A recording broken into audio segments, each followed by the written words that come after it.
Feliz día mis hermanos, les habla Teo Hernández y hoy día voy a compartirles la historia de San Luis Gonzaga del año 1591. Luis en alemán significa batallador glorioso. San Luis Gonzaga nació en Castiglione, Italia, en 1568. Hijo de Marqués de Gonzaga, de pequeño aprendió las artes militares y el más exquisito trato social. Siendo niño, sin saber lo que decía, empezó a repetir palabras groseras que les había oído a los militares hasta que su maestro lo corrigió. También un día, por imprudencia juvenil, hizo estallar un cañón con grave peligro para varios soldados. De estos dos pecados lloró y se arrepintió toda la vida. La primera comunión se la dio San Carlos Borromeo, arzobispo de Milán. San Luis estuvo como edecán en palacios de altos gobernantes, pero nunca fijó sus ojos en rostros de mujeres, y así se libró de muchas tentaciones. Su director espiritual fue el gran sabio jesuita San Roberto Bellarmino, el cual le aconsejó 3 medios para llegar a ser santo. Primero, frecuente confesión y comunión. Segundo, mucha devoción a la Santísima Virgen. Tercero, leer vidas de santos. Ante una imagen de la Santísima Virgen en Florencia, hizo juramento de permanecer siempre puro. Eso se llama voto de castidad. Cuando iba a hacer o decir algo importante, se preguntaba, ¿de qué sirve esto para la eternidad? Y si no le servía para la eternidad, ni lo hacía ni lo decía. Una vez, arrodillado ante la imagen de Nuestra Señora del Buen Consejo, le pareció que la Santísima Virgen le decía, debes entrar en la compañía de mi hijo. Con esto entendió que su vocación era entrar en la comunidad compañía de Jesús, es decir, hacerse jesuita. Le pidió permiso al papá para hacerse religioso, pero él no lo dejó, y lo llevó a grandes fiestas y a palacios y juegos para que se le olvidara su deseo de ser sacerdote. Después de varios meses le preguntó, ¿todavía sigues deseando ser sacerdote? Y el joven le respondió, en eso pienso noche y día. Entonces el papá le permitió entrar de jesuita. En un desfile de orgullosos jinetes en caballos elegantes, Luis desfiló montado en un burro y mirando hacia atrás. Lo silbaron, pero con eso dominó su orgullo. En 1581, el joven Luis Gonzaga, que era un seminarista y se preparaba para ser sacerdote, se dedicó a cuidar a los enfermos de peste de tifo negro.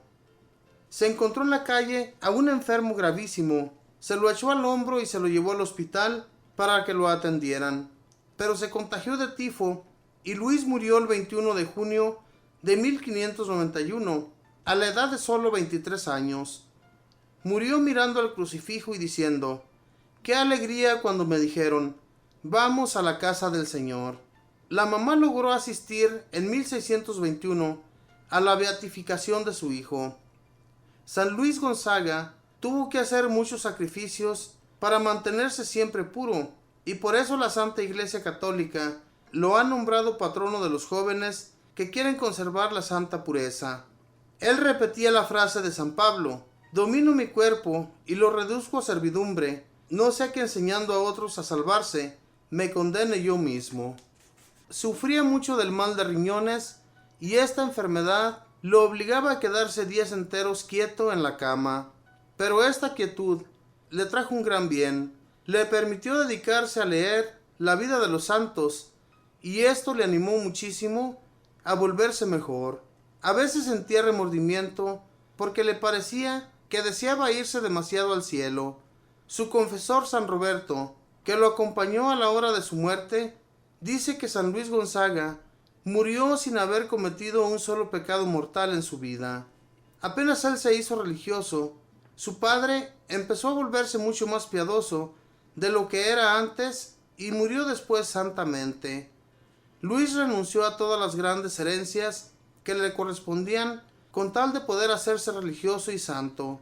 Santa Magdalena de Pazzi vio en un éxtasis o visión a San Luis en el cielo y decía, yo nunca me había imaginado que Luis Gonzaga tuviera un grado tan alto de gloria en el paraíso. Un oficio muy importante que hizo San Luis durante su vida fue ir de ciudad en ciudad poniendo la paz entre familias que estaban peleadas. Cuando él era enviado a poner paz entre los enemistados, estos, ante su gran santidad, aceptaban hacerse las paces y no pelear más. Él era extraordinariamente amable y bien educado. Después de muerto, se apareció a un jesuita enfermo y lo curó y le recomendó que no se cansara nunca de propagar la devoción del Sagrado Corazón de Jesús. San Luis fue avisado en sueños que moriría el viernes de la semana siguiente al Corpus, y ese día murió. Este viernes es la fiesta del Sagrado Corazón de Jesús. La oración que la Iglesia le dirige a Dios en la fiesta de este santo le dice: Señor, ya que no pudimos imitar a Luis en la inocencia, que por lo menos logremos imitar en la penitencia. Amén. Esta fue la historia de San Luis Gonzaga, un joven que cuando pequeño, por eso a veces, mis hermanos, cuando nosotros decimos malas palabras en frente de los niños, no es bueno, porque a ellos se les va pegando todo lo que uno dice. Cuando una persona es grosera, el niño pequeñito también se va haciendo grosero. Si no, fíjense y verán. A veces escuchamos a muchos padres decir demasiadas groserías y escuchamos también a los niños decir lo mismo, hacer las mismas cosas. O sea que los papás, nosotros somos sus maestros y todo lo que ellos escuchan, ellos lo dicen.